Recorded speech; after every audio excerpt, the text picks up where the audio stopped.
여러분 안녕하십니까? 하루 30분 교육학 논술 명교육학의 명중호입니다.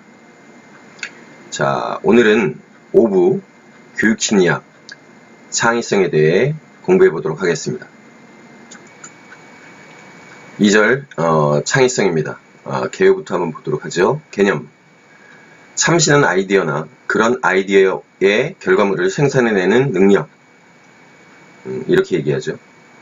그리고 이제 길포드 같은 경우에는 지능구조의 조작적 차원 중에서 확산적 사고다. 이렇게 얘기를 하죠.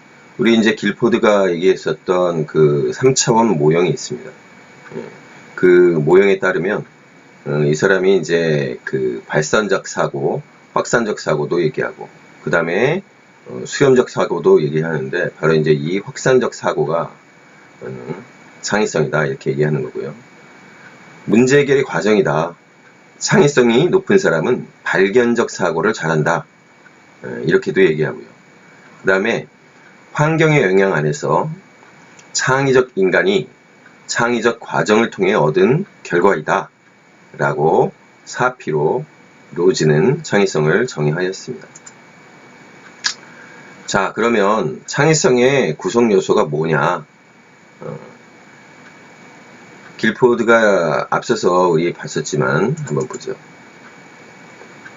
발산적, 확산적 사고, 그러니까 divergent thinking을 얘기했는데 상권 187쪽에서였습니다. 바로 이제 지능 구조 모형, 3차원적 지능 구조설. 여기서 이제 얘기했던 게 바로 이제 이 확산적, 발산적 사고고, 이것이 창의성이고, 그 안이 어떻게 구성이 되어 있는지 그 요소들에 대해서 이제 설명을 하는 겁니다. 그래서 이제 지적 요소로 보면 유창성, 감수성, 융통성, 그 다음에 독창성, 정교성, 재구성력, 조직력, 이렇게 이제 6가지로 얘기를 합니다. 그러면 이제 하나하나 살펴보도록 하겠습니다. 유창성. 같은 시간에 더 많은 아이디어를 생각해내며 아이디어의 폭도 넓다.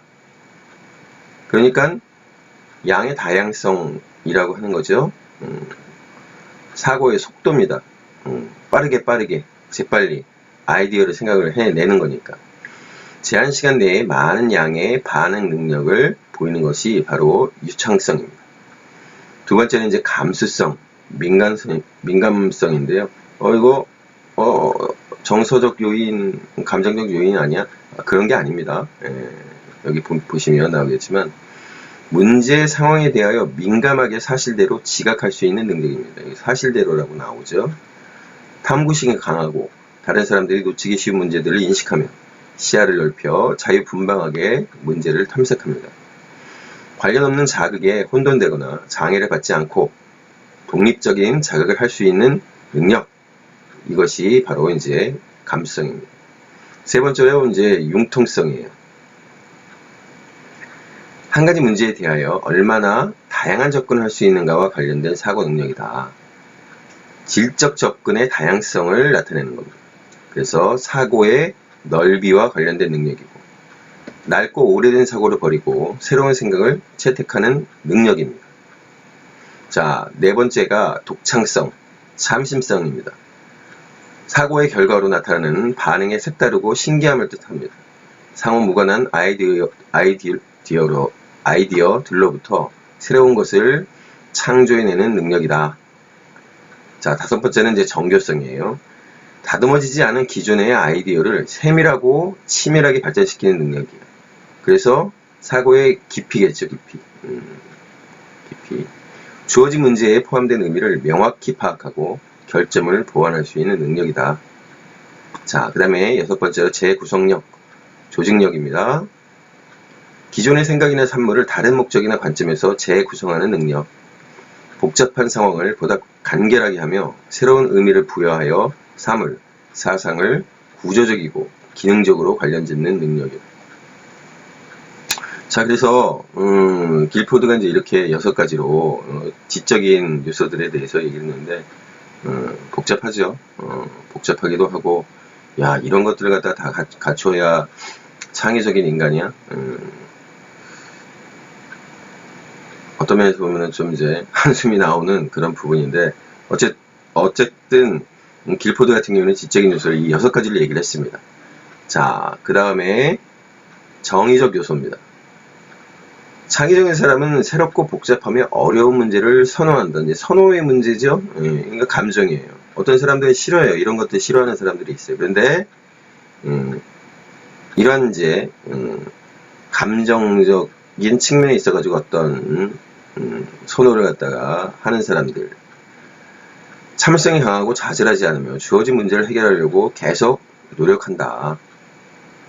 실패에 대한 불안이 적고 위험 부담을 즐기는 성향이다. 성공과 실패를 자기 자신에게 돌리는 내적 통제의 성향을 가졌다. 관행에 동조하기를 거부하며 따라서 비사교적이고 고립된 사람으로 인식되기도 한다. 자신의 경험에 대해 개방적이며 느끼는 그대로 받아들인다. 자, 앞서 지적 요소도 한숨이 나오는 얘기였지만 이 정의적 요소를 보니까 더 한숨이 나오죠. 신적인 존재입니다. 신적인 존재예요. 개인적으로 사실은 그래서 창의성이라고 하는 말을 갖다 사실 그렇게 저는 별로로 좋아하지 않아요. 어떤 면에서 보면은 교육의 목적이라고 하는 것이 무엇에 두어져야 하는가라고 하는 그런 어떤 목표와 관련해서 저는 사실은 특출난 사람이라고 하는 그런 어떤 인간형을 갖다가 길러내는 게 교육의 목표일까, 그런 생각을 하고, 이렇게 복잡하고 이렇게 완벽한 사람을 갖다가 추구하는 게 교육의 목적은 아니잖아요. 그렇죠. 자, 그래서 이제 창의성과 이제 지능의 관계에 대해서 이제 설명들을 많이 합니다. 그 의미를 한번 볼게요.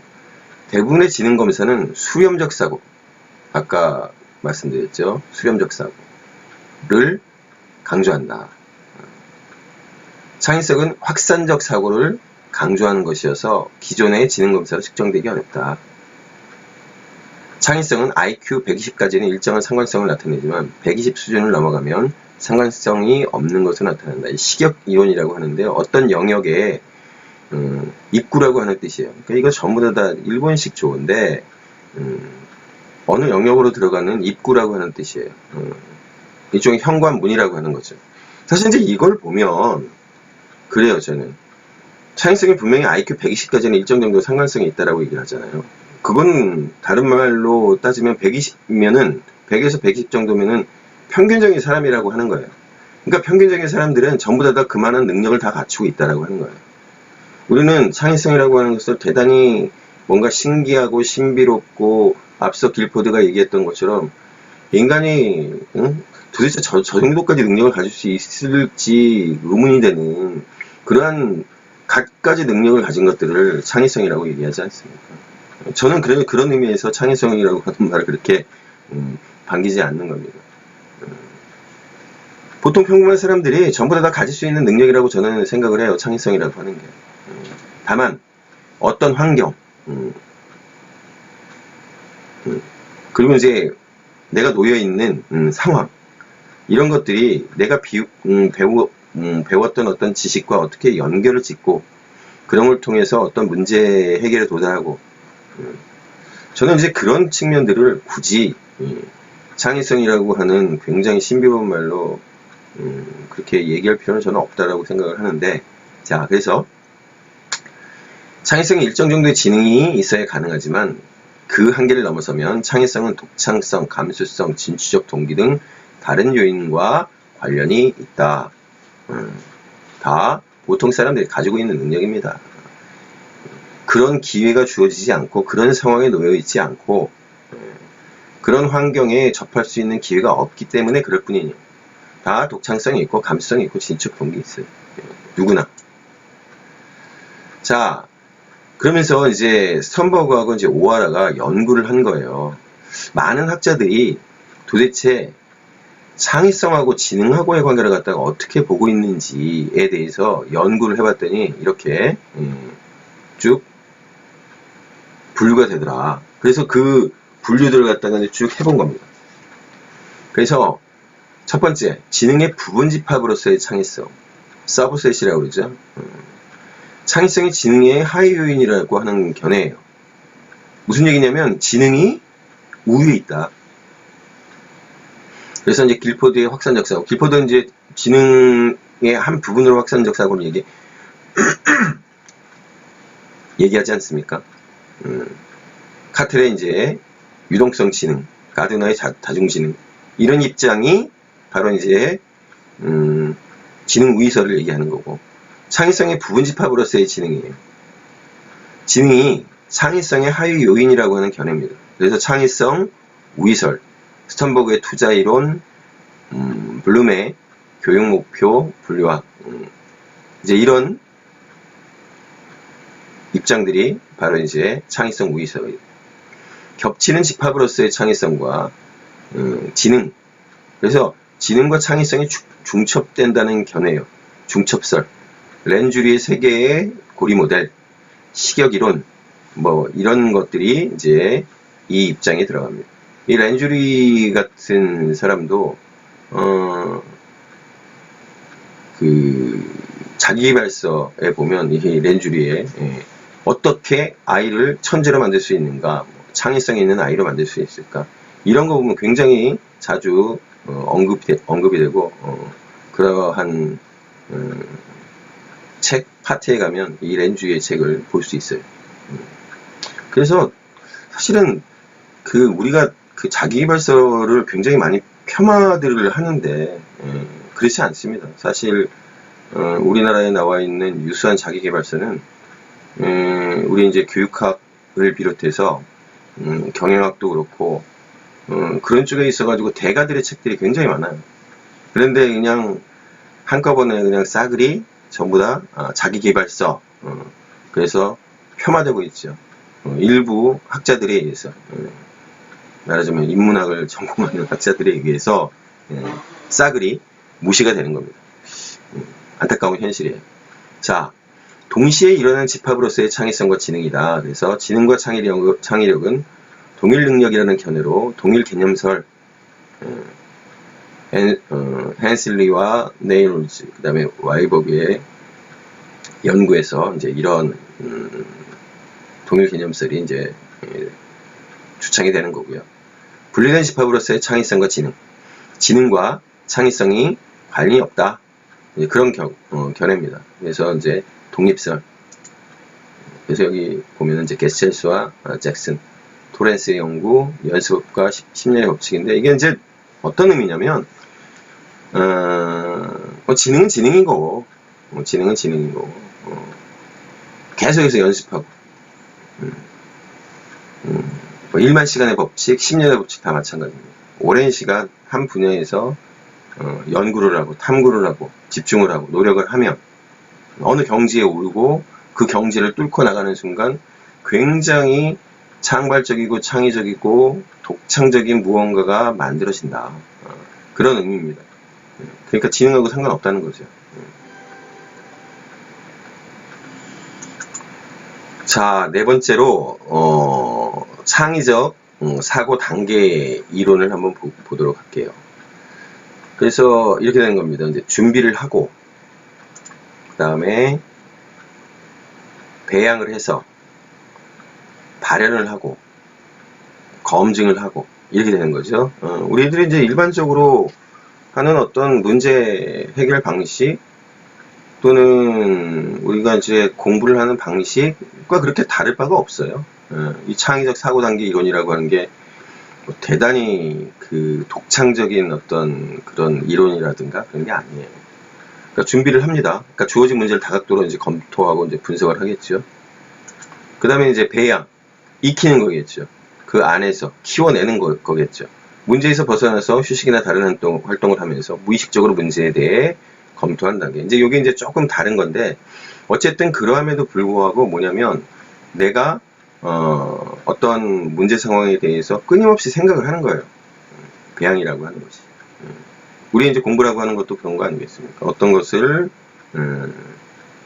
처음 접하면, 그거에 대해서 다각적인, 방법으로, 이렇게 보고, 검토하고, 또 그러면서 생각하고, 문제에 대한 해결책이 무의식적이고 비의도적인 사고를 통하여 숙고되고 모색되는 과정이다. 문제에 대한 해결책이 짧게는 몇 분에서 길게는 몇 년의 시간 간격을 두고 떠오르게 되는 단계이다. 근데 이거는 저도 이제 대학원에서 공부를 하면서 대학원에서 이제 논문을 쓰지 않습니까? 그래서 계속해서 그 잠재적이든 아니면 현실적이든 생각을 하게 돼요. 계속해서. 그래서 뭐 무의식적이다, 비의도적이다. 그러니까 이게 이제 창의성이 있어가지고 굉장히 중요한 부분이라고 얘기를 하지만 어쨌든 계속해서 공부하는 과정입니다.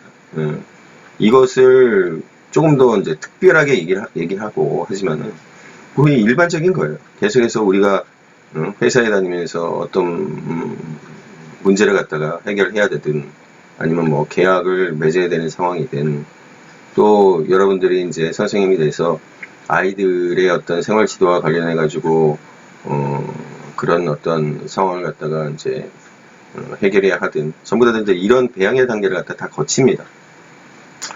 뭐 창의적인 과정이 있어서 특별한 어떤 단계라고 저는 생각하지 않아요. 배양에 대해서. 그 다음에 이제 발현을 하겠죠. 충분한 부화 기간을 거쳐 직관과 통찰력을 경험하게 되는 단계이다. 문제에 대한 해결책을 찾아내는 단계이고 바로 이제 이게 확산적 사고의 단계이다. 그 다음에 검증을 하겠죠. 발견된 해결책을 객관적으로 검증하고 조합하는 단계이고 수렴적 사고의 단계입니다. 그래서 창의성 개발의 원리 이렇게 돼 있죠. 창의성을 갖다가 이제 개발이요, 개발. 끌어올려 주기 위해서는 어떠한 원리를 적용해야 되느냐. 판단 보류예요. 그 다음에 이제 결합을 시키고 여러 상황을 연결해서 관련 짓고 종합을 하고 독창적이어야 되겠죠. 그 다음에 다양해야 될 겁니다.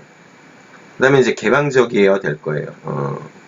여러 가지 사고를 갖다가 생각을 해야 되니까 이 다양성이라고 하는 것과 연관이 돼요. 그 다음에 이제 자율적이죠.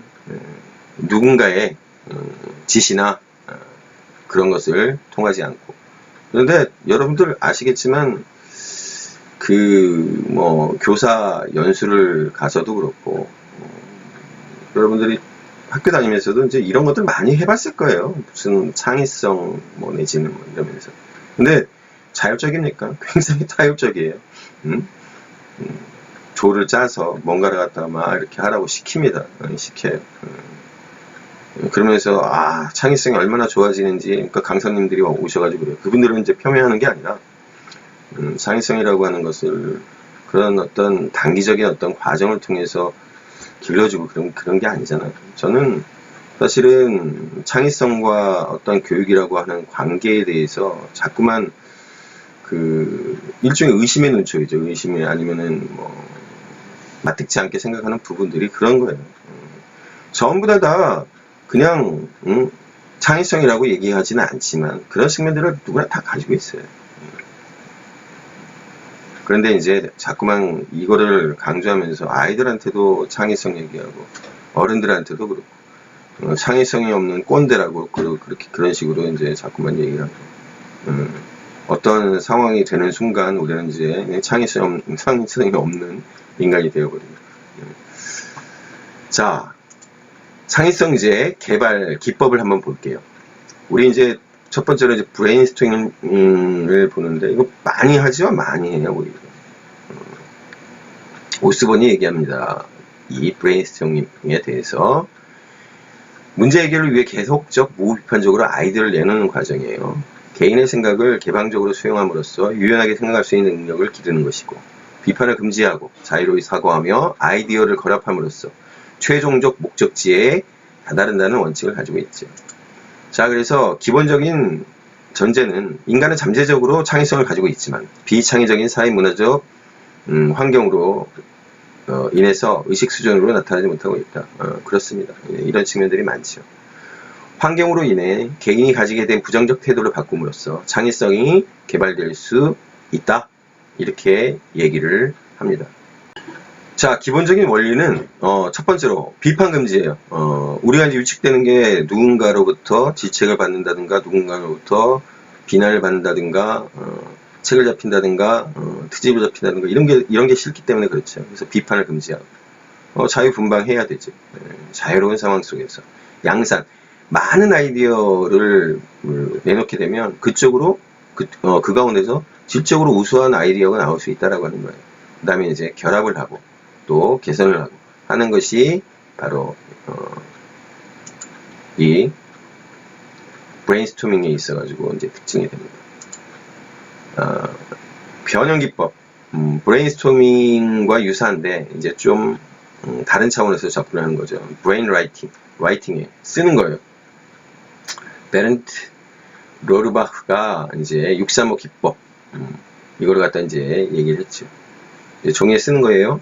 635 기법이란 6명이 3개의 아이디어를 5분 내에 기록하고 30분 내에 108개의 새로운 아이디어를 얻는다. 그 다음에 전자 브레인스토밍이에요. 전산망을 이용하는 거죠. 우리 이제 뭐 자유 게시판이라든지 아니면 어떤 특정하게 만들어 놓은 그런 전산망을 통해서 의견을 갖다가 제시하는 거죠.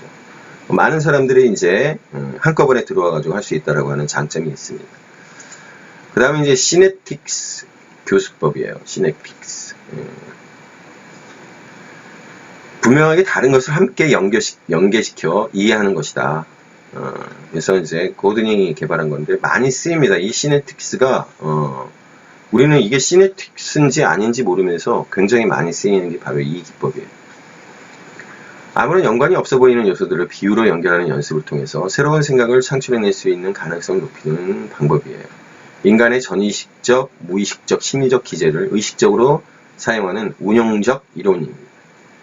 그래서 이제 고든 같은 경우는 창의성을 갖다 뭐라고 얘기하냐면 새로운 지적인 형태를 창출하는 것이고 이 과정에는 인지적이고 합리적인 요소보다 정서적이고 비합리적인 요소가 더 중요하게 작용한다. 그래서 시냅틱스는 진행 과정이 비조직적이고 참여자의 적극적인 참여가 요청된다. 사실 이제 이 부분이 어렵습니다. 이 부분이 어려워요. 그러니까 브레인스토밍을 하면서도 저도 이제 브레인스토밍을 비롯해서 해보면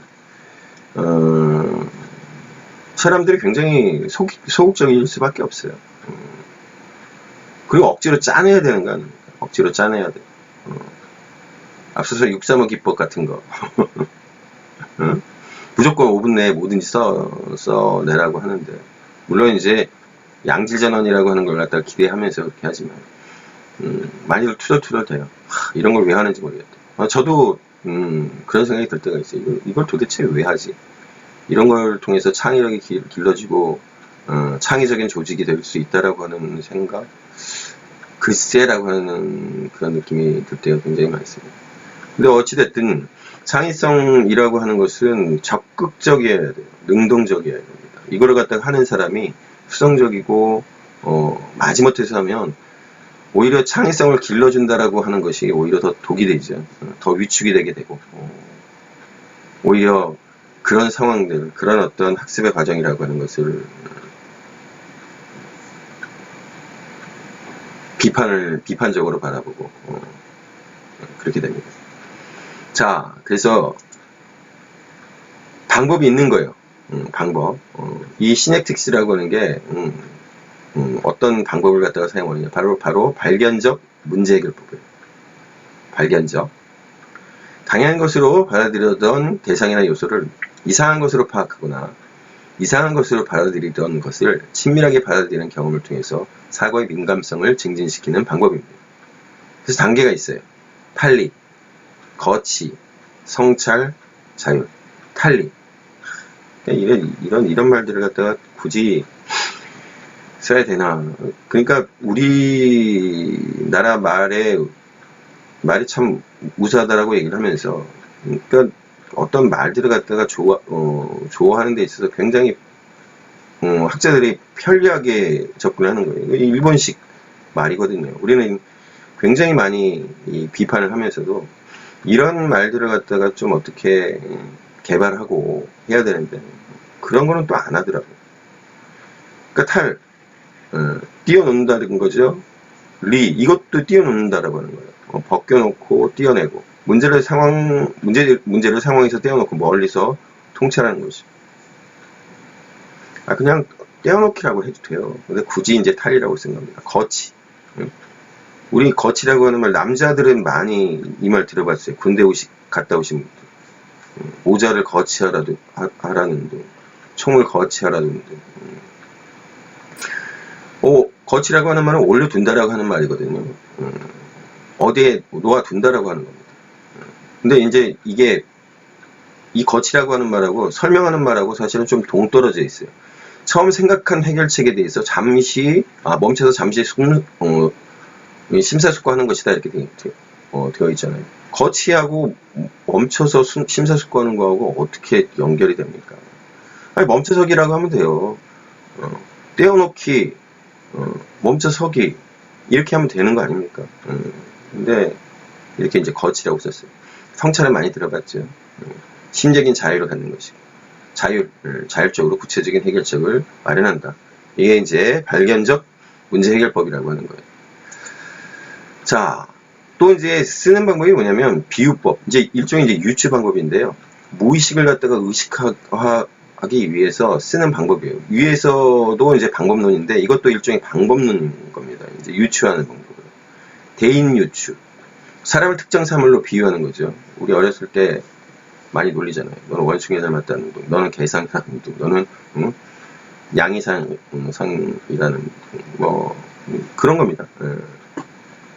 직접 유추. 두 가지의 사물, 아이디어, 현상, 개념들을 직접적으로 연관시키는 거예요. 그 다음에 상징적 유추. 심벌릭 아날로기라고 되어 있잖아요. 자, 상징적. 바로 이제 언어입니다. 두 개의 모순되어 보이는 단어를 가지고 어떤 현상을 기술하도록 하는 방법. 손을 뭔가 이제 비유하는 겁니다. 강아지 발과. 굉장히 모순되어 보이죠?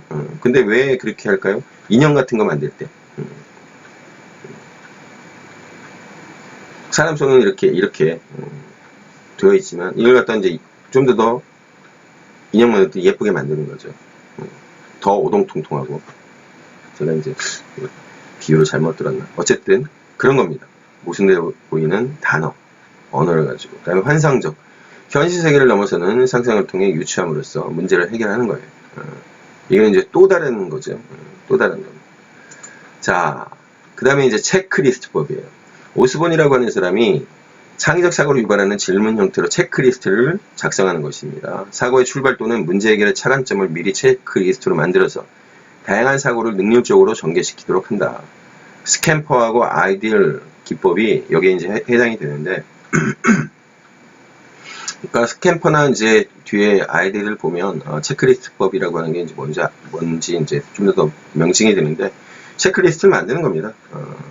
우리가 이제 알고 싶어하는, 해결하고 싶어하는 그것들을 갖다가 정교한 질문들로 쭉 만들어서 거기에 체크, 예, 아니요, 아니면 뭐 1, 2, 3, 4, 5번의 적절한 답 또는 주관식으로 간단하게 서술할 수 있게끔 한다든가.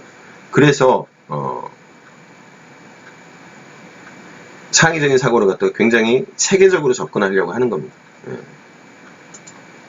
전문가들이 사실 이 체크리스트를 만들겠죠. 그러니까 자, 스캠퍼 기법을 한번 볼게요. 밥 에버리 고안한 겁니다. 오스본의 기법을 갖다 이제 발전시키는 거. 사고의 출발점이나 문제 해결의 차관점을 7가지 질문의 형태로 미리 정해놓고 그에 따라 다각적인 사고를 전개하는 거예요. 굉장히 이제 이 질문의 종류로 쭉 보면 우리들이 이렇게 접근하면 굉장히 효율적이겠구나라고 느낄 수 있어요. 대체하기입니다. 첫 번째는 기존의 성분, 사람, 재료, 과정 등을 새로운 것으로 대체하면 어떨지를 묻는 거죠. 그래서 재질을 유리해서 종이로 대체한 종이컵이 바로 이러한 이제 대체하기의 산물인 거고, 결합하기, 기존과 다른 요소, 개념, 목적 등과 결합하면 어떨지를 묻는 거예요. 그래서 복사기, 팩스, 스캐너 기능을 조합한 복합기. 요새는 이제 대부분 다 복합기입니다. 그렇죠?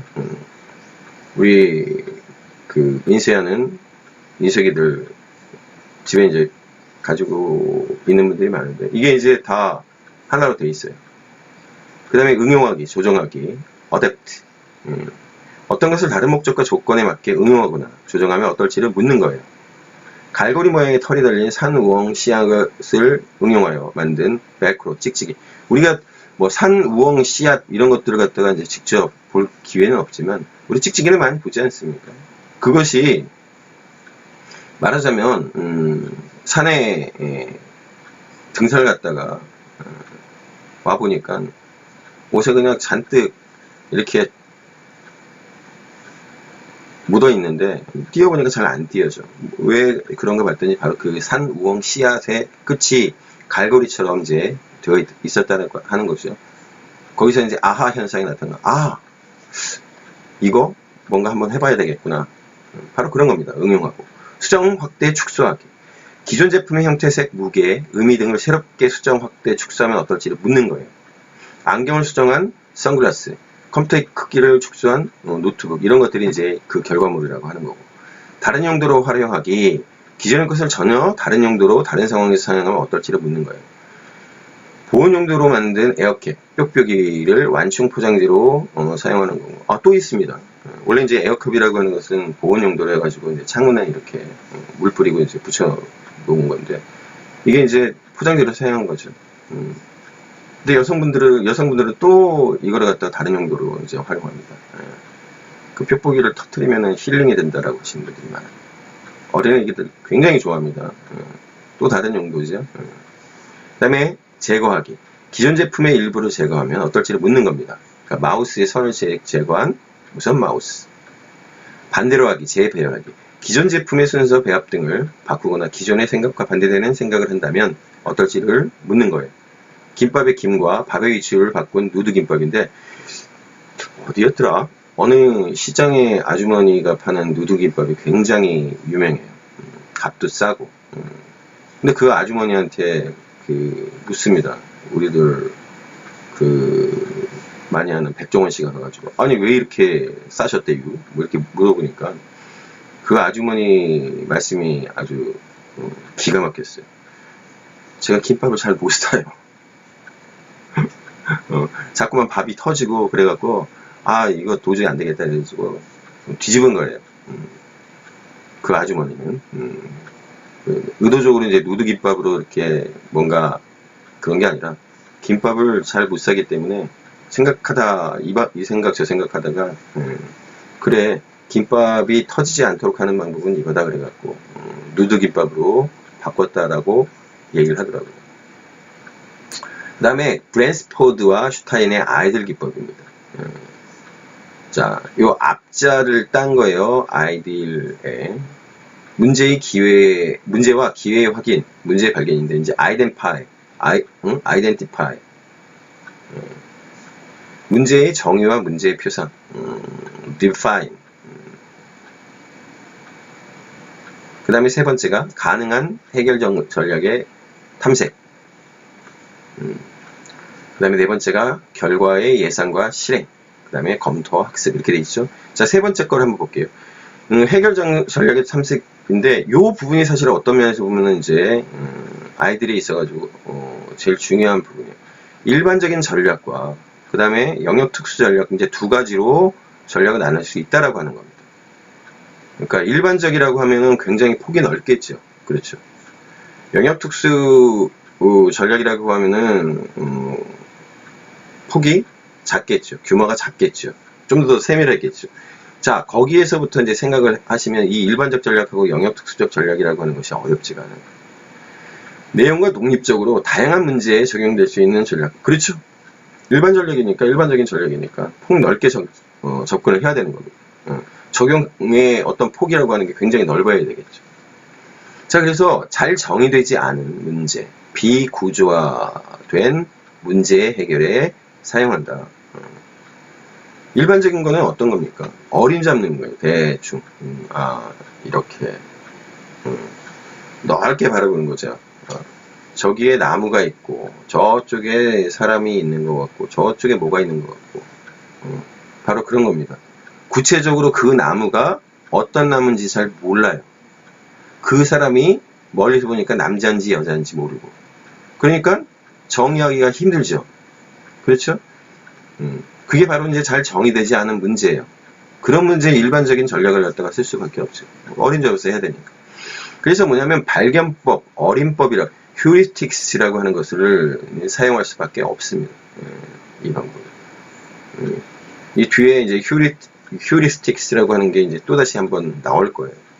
우리 이 발견법에서도 얘기가 되기 때문에 뒤에 이제 학습 방법에 있어가지고 이제 이 발견법을 쓰지 않습니까? 그래서 요거 그래서 제한된 정보만으로 즉흥적 직관적으로 판단 선택하는 의사결정. 약한 전략이다. 전략을 갖다가 세게 해갖고 특정을 해버리면 그렇죠. 아 저거 여자 뭐 이렇게 남자인지 여자인지 모르는데 저쪽에서 뭔가 검은 물체가 다가와요. 그게 동물일지 귀신일지 뭘지 모르지만 어쨌든 피해야 되겠다. 근데 내가 저기 오는 검은 물체를 갖다가 그냥 사람이야. 여자겠네. 그러면 어떻게 돼요? 판단착오를 갖다가 일으킬 수 있죠. 그래서 약하게 접근하는 겁니다. 약하게. 영역특수 전략이라고 하는 건 특정한 내용에만 적용되는 사고 전략이에요. 그래서 잘 정의된 문제, 구조화된 문제 해결에 사용한다. 그렇죠. 가까이 가서 딱 봤더니 여자예요. 남자예요. 강아지예요. 가까이 가서 나무를 봤더니 단풍나무예요. 딱 정의가 되죠. 단풍나무라고 딱 정의가 된 겁니다. 그런데 이제 사용하는 거예요. 그래서 이제 연산법, 알고리즘이라고도 하고 알고리즘이라고도 해요. 연산법을 사용을 해요. 문제를 해결하기 위하여 명확하게 정의된 규칙들과 절차들의 모음이에요. 그러니까 강한 전략, 자동화된 전략이에요.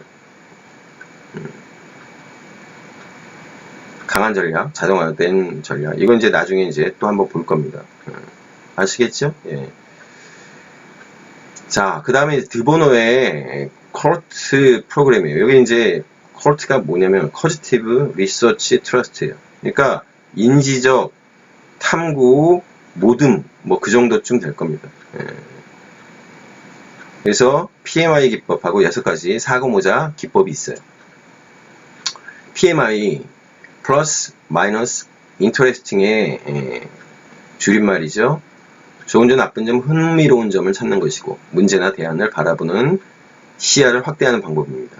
어떤 결정을 내렸을 때와 결정이 받아들여질 때 발생하는 득과 실을 분석해 본 다음에 다시 그 반대의 결정을 내렸을 때 발생하는 득과 실을 놓고 그 중에서 내게 가장 이롭다고 생각되는 쪽으로 결정을 내는 겁니다.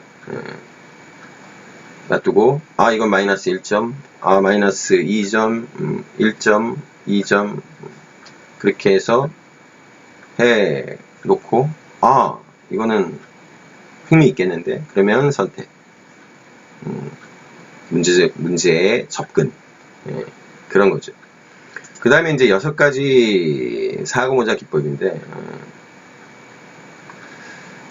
서로 다른 사고의 유형을 상징하는 6가지 색의 모자를 쓰고 자신이 쓰고 있는 모자의 색깔이 상징하는 유형의 사고를 하게 하는 방법이에요. 사고의 가장 큰 제한이 자아에 대한 방어라고 하는 점에서 모자를 쓰면 자아의 손상 없이 자유롭게 사고하고 말할 수 있다. 거기에 이제 착안한 겁니다. 그래서 모자의 종류를 보면 흰색 모자는 중립적이고 객관적인 사실이나 자료 정보에 초점을 맞춘 사실적 사고, 빨간색 모자를 쓴 사람은 직관이나 감정, 느낌에 초점을 맞춘 감정적 사고를 담당하고, 검은색 모자는 논리적인 부정, 실행 불가능한 이유를 밝히는 부정의 논리적 사고를 하고, 노란색 모자는 논리적인 긍정, 낙관적이고 건설적인 사고를 하는 긍정적 논리적 사고, 초록색 모자는 창의적이고 다각적인 사고와 해결 방법을 모색하는 수평적 사고를 하고, 파란색 모자를 쓴 사람은 사고 과정에 대한 통제, 사고에 대한 사고, 즉 메타 인지적 사고를 한다라고 하는 겁니다. 그런데 이 6가지 이제 사고 모자라고 하는 것은 또 어떤 측면이 있냐면 창의적인 사고 절차로 직접 사용할 수 있다라고 하는 거예요. 먼저 이제 흰색 모자를 쓰고 사실적 사고를 해보고, 그 다음에 초록색 모자를 써서 수평적 사고를 하는 거예요. 그 다음에 이제 노란색 모자에 써서 긍정의 이제 논리적 사고를 한번 해보고, 그러고 나서 검은색 모자를 썼다고 생각하고 부정적 논리적 사고를 하고, 그 다음에 이제 빨간색 모자를 쓰고 직관적으로 생각을 해봅니다. 그래. 근데 이제 이 직관이라고 하는 게 통하는 경우가 많아요. 그렇죠. 직관적 사고를 하고 파란색 모자, 메타인지적 사고를 해서 결론에 이른다 라고 하는 겁니다. 자, 그래서 수평적 사고를 갖다가 이제 해야 된다라고 하는 거죠. 수평적 사고. 여기 초록색 모자. 이 수평적 사고라고 하는 것이 말하자면 콜트에 있어가지고 6가지 그 모자 기법에 있어가지고 창의적 사고와 연관되는 거니까. 그래서 창의적 휴식을 하는 거예요. 그다음에 PO 가능성 전략을 갖다가 하는 겁니다. 우리가 다 아는 거죠. 모든 가능성을 열어놓는 것. 무선적 투입. 무선. 랜덤이라고 되어 있잖아요. 랜덤. 무작위적으로 선정된 단어와 함께 창의적 해결을 요하는 문제를 제시해서 아이디어를 도출하는 거예요. 자, 그 다음에 토렌스의 역할극입니다. 학생들은 서로 다른 역할을 담당하면서 다양한 방식으로 이제 사고하는 거죠. 역지사지가 돼보는 겁니다. 그 다음에 이제 속성 열거법이에요. attribute listing이라고 되어 있는데, 이 속성 열거법은 여기 나오는 바가 1930년대에 크로포드라고 하는 사람이 이제 개발을 했는데, 이거는 공장이나 회사에서 쓰는 방법입니다. 어떤 물건 또는 대상에 대한 속성을 분석하고 다양하게 사고할 수 있는 기회를 제공하는 겁니다. 그래서 지금까지 미처 생각하지 못했던 속성을 찾아내서 속성을 세분화하는 거예요. 그래서 물리적 속성, 그다음에 비물리적 속성, 이런 것들을 갖다가 이제 가지고 적용을 해보는 겁니다.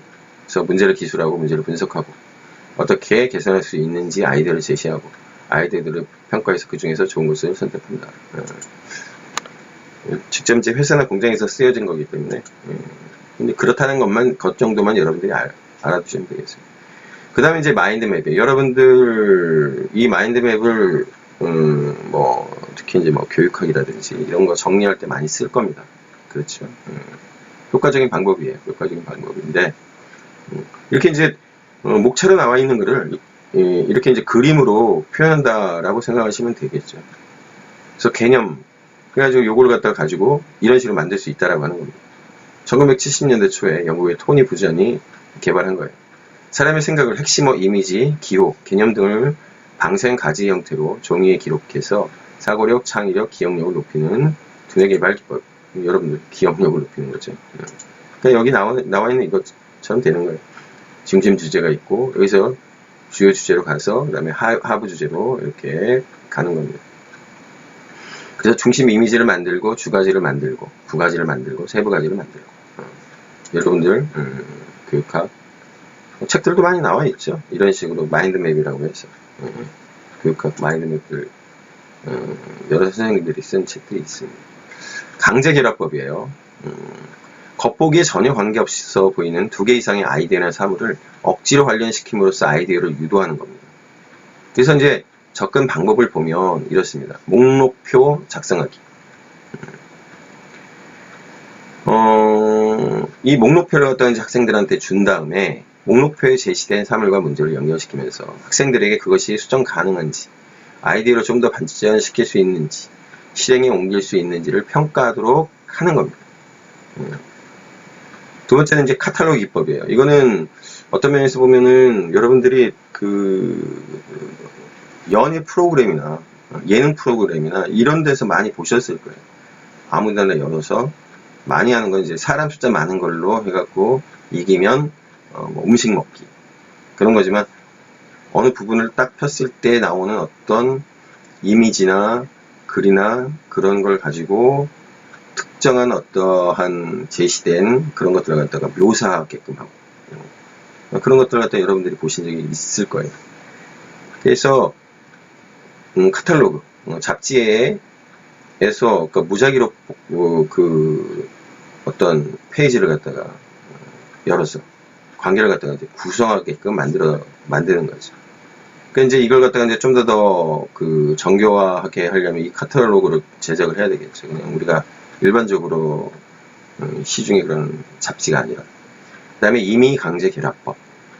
무작위로 선택된 단어나 사물, 아이디어를 억지로 연결시켜 생각해 보는 것, 이렇게 돼 있죠.